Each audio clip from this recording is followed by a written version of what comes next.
reflection and struggle that you're going to get there. You will have to struggle with yourself. You can't just say, ta-da, I'm woke, and shit stop happening.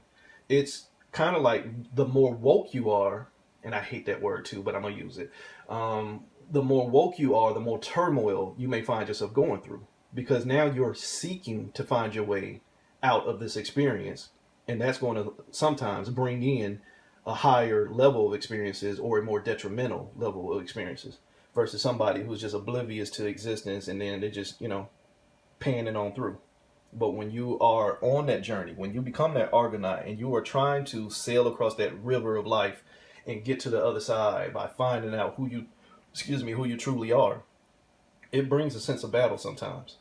So a lot of the battles can be broken off by just realizing when you're making unhealthy attachments to people, places, and things that have polluted your soul and can find you in the water instead of on that boat. So if you're going to take that journey and fight your way through, make sure you're properly armed. And in some cases, the best weapon is no weapon at all, because not everything is going to be your fight when it comes to heart attachments anyway.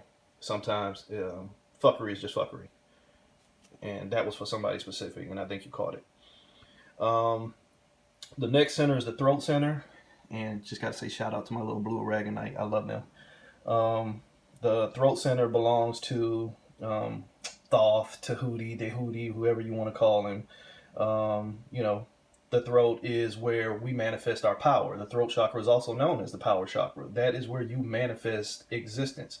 Higher energies come in from, your upper chakras and it translates through your throat. Your emotion, your lower energies come up through your earth star and root and they end up in your throat. So as above and so below will all meet in the throat. And that's where you manifest and also manipulate existence through your throat. And in the beginning, there was word. The word comes from the throat. So with the throat, you have expression and resonance. And resonance is a big key in this universe. If it resonates, then it can be safely created. You can create almost anything, but it can be created in a sense that there is going to be something where you can make a gain out of if it finds resonance with the vibration that is most prominent around you. Unfortunately, we are in a chaos vibration. That is why why it's so easy from my perspective. That is why it's so easy for us to produce so much ill around us, is because it's already been cooked. All you gotta do is add a little bit of seasoning, a couple of negative thoughts, and you get more negative situations. You can have all these positive thoughts, and it takes a while for them to manifest because you're kind of going through a quagmire. You got to swim through all that shit to get to the shore. And in some cases, it won't make it through, or in other cases, it's going to transmute what it's going through for a greater and higher good, but you may not get your fruits out of it, but yet you have provided fruits for others. So it's a long journey when you're dealing with your throat chakra as far as instantaneous manifestation and things like that. But the key is not to give up and not to give your power up. And I just now paid attention to the card. It's the Weaver card. That's think about it. Like I just got through saying, if you're doing instantaneous manifestation, if you're doing active manipulation, if you're playing the wizard or sorcerer's game, you are a weaver. You're weaving the energy of the cosmos, the energy of the universe, the energy of the multiverse, whatever you want to call it. You're taking that energy and you're weaving it into what you want it to be. And that's your ashe, your will. You have to take your wheel and weave it, but you have to be mindful of what you're weaving and try and let go of them attachments from that heart before you mess around and weave something that will only get you caught in your own web.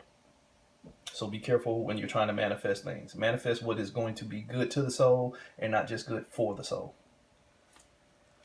The next to the last one is the third eye, the brow chakra, whatever you want to call it. That belongs to Isis or Alser. No, Alset, I believe. Yeah, Alset is Isis. So, and you know what? While you're bullshitting, that's an Isis pose on that damn card too. So I like that. I shuffle these cards, so don't ever think that I just throw them out there to match the stones or the chakra points. This was a well shuffled draw, and I'm just now really looking at them as I'm going through here, as you can see. So again, with the third eye, you have wisdom and revelation. Um,